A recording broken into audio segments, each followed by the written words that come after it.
Berikutnya kita bahas mengenai faktor pendukung pembangunan peternakan yang berkelanjutan ya. Peternakan berkelanjutan itu artinya ya peternakan itu tidak habis, pembangunan peternakan itu tidak habis hanya sekali aja ya.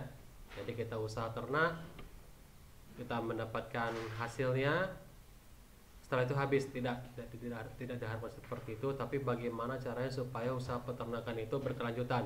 Sekarang kita kelola, menghasilkan, kemudian setelah itu kita kelola lagi, menghasilkan lagi, begitu seterusnya. Jadi tidak sekali aja habis ya. Jadi ada beberapa faktor pendukung bagaimana caranya supaya pembangunan peternakan itu bisa berkelanjutan.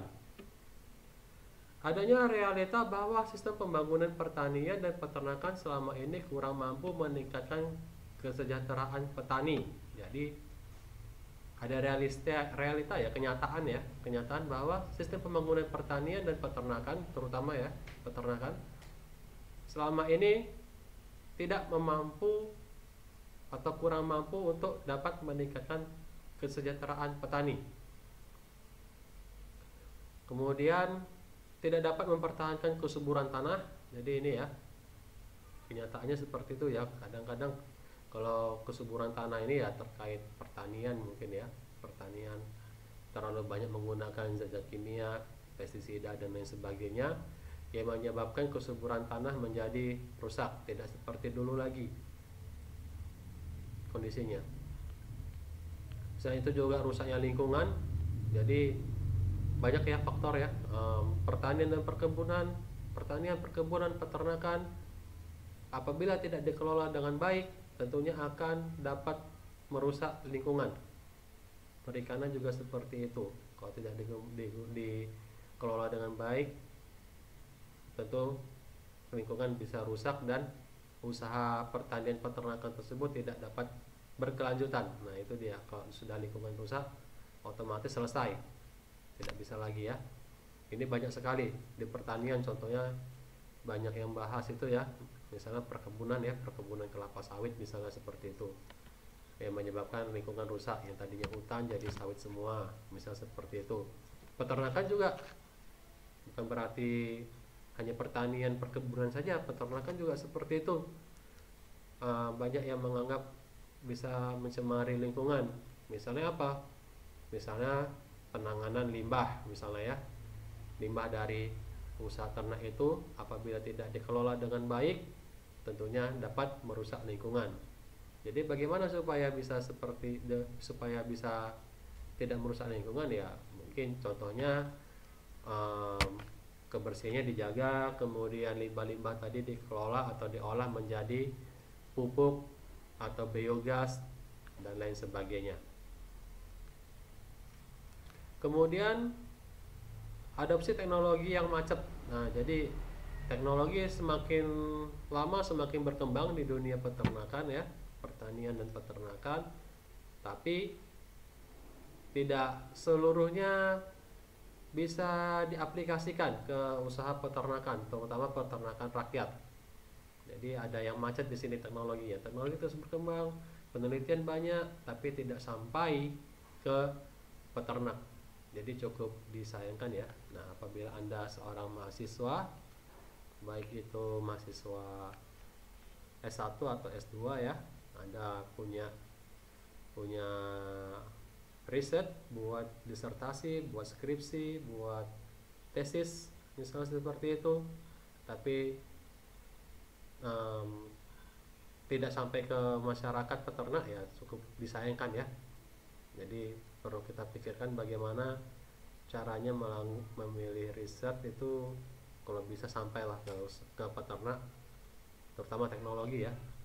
Jadi mereka bisa usaha itu berkembang dengan baik.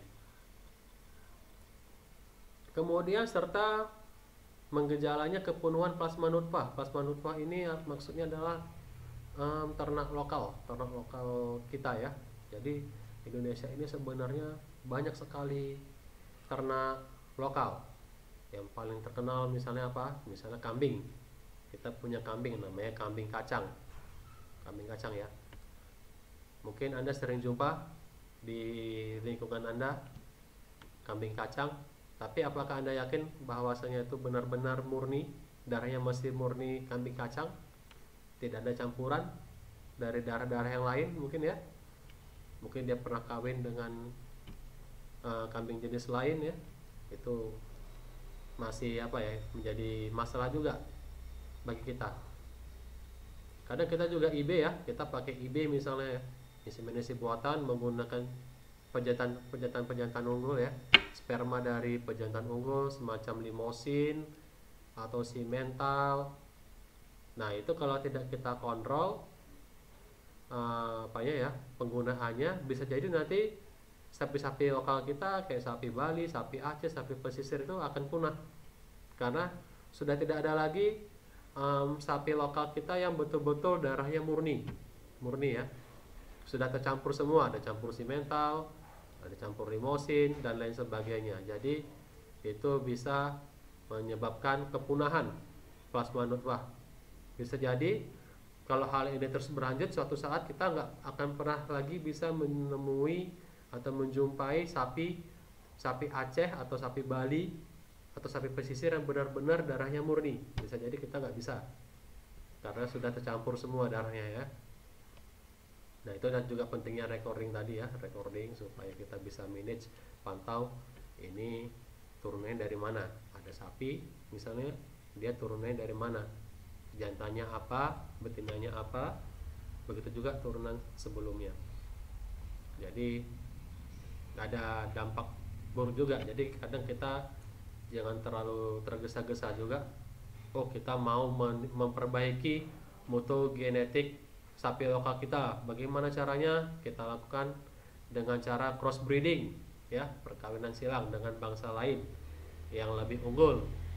Tapi jangan kebablasan juga, keenakan, nanti ujung-ujungnya apa, ternak lokal kita malah sudah punah, tidak dijumpai lagi ternak lokal kita, plasma nutfah kita yang betul-betul murni darahnya.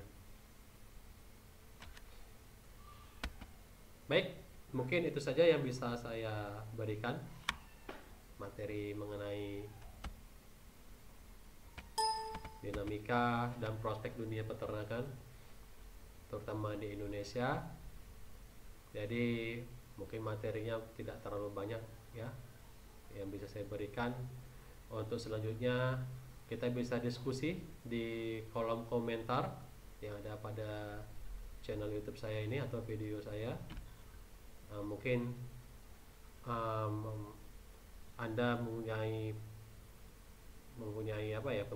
wawasan lain, pengetahuan lain, mungkin bisa share, kita saling berbagi ilmu di sini. Ya, baik. Mungkin itu saja dari saya. Terima kasih. Wassalamualaikum warahmatullahi wabarakatuh.